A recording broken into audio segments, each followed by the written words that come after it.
অনেক অশ্রু আর ঘামের বিনিময়ে অর্জিত জুলাই বিপ্লব পরবর্তী বাংলাদেশের মানুষ তাদের ব্যালটের অধিকার ফিরে পাবে। কিন্তু দুর্ভাগ্যজনকভাবে 12ই ফেব্রুয়ারি মানুষের ব্যালটের অধিকারের সাথে নির্মম তামাশা করা হয়েছে।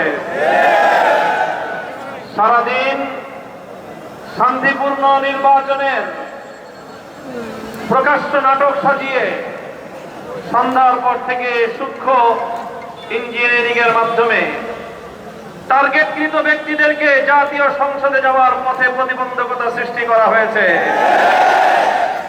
ডিপ স্টেটের এজেন্ডা বাস্তবায়ন করতে বাংলাদেশের জনগণের অর্থে লালিত প্রশাসন ব্যবহৃত হয়েছে। সিসি আপনাকে বলতে চাই, আপনার পূর্ববর্তী সিসির পরিণাম থেকে আপনি শিক্ষা গ্রহণ করুন। আমরা যে আপত্তি জানিয়েছি, সঠিক তদন্তের মাধ্যমে জনগণের ব্যালটের অধিকার যদি ফিরিয়ে না দেন, বাংলার মানুষ জোর করে তাদের অধিকার কেড়ে নেবে ইনশাআল্লাহ।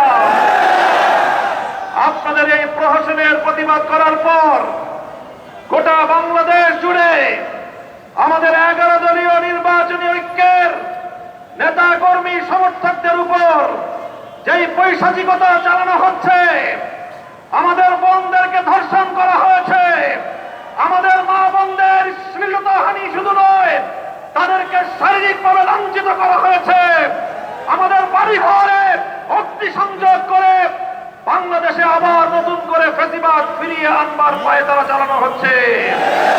মনে রাখবেন, রক্ত দিয়ে যে জুলাই বিপ্লব হয়েছে, সেই বাংলাদেশে আর কোনদিন ফ্যাসিবাদ ফিরে আসতে পারবে না ইনশাআল্লাহ।